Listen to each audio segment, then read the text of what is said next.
మీ అందరికీ ఒక క్వశ్చన్. ప్రపంచంలో ఉన్న మనుషులంతా ఒక్కసారిగా మాయమైపోయి నువ్వొక్కడివే బ్రతుకుంటే సంతోషంగా ఉంటావా? తొందరపడి ఆన్సర్ ఇవ్వకు, ఆలోచించు. అందరూ చెప్పే ఆన్సర్ ఏంటో తెలుసా? ఫ్రీగా ఉండొచ్చు, జాలీగా ఉండొచ్చు, ఎంజాయ్ చేయొచ్చు అని.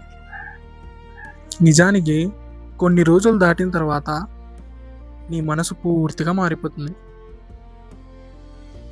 మన బ్రెయిన్ అనేది ఒంటరిగా ఉండటానికి ఇంకా అలవాటు పడలేదు. మనం పుట్టినప్పటి నుండి ప్రతి ఒక్క పని, గొడవ పడడం, సంతోషంగా ఉండటం, మాట్లాడడం, నడవటం, ఇవన్నీ ఒక మనిషి ఉన్నందువల్లే చేయగలిగాం, నేర్చుకోగలిగాం.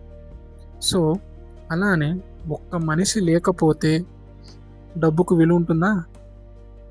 పేరుకు అర్థం ఉంటుందా? ఇంకా గెలుపులు, ఓటములు, స్టేటస్లు, వీటన్నిటికీ అర్థం ఉండదు. ఎందుకంటే వాటిని గుర్తించే మనిషి లేడు కాబట్టి.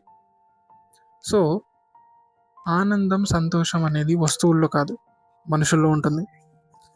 నువ్వు ఒంటరిగా బ్రతకగలవేమో కానీ ఒంటరిగా జీవించలేవు.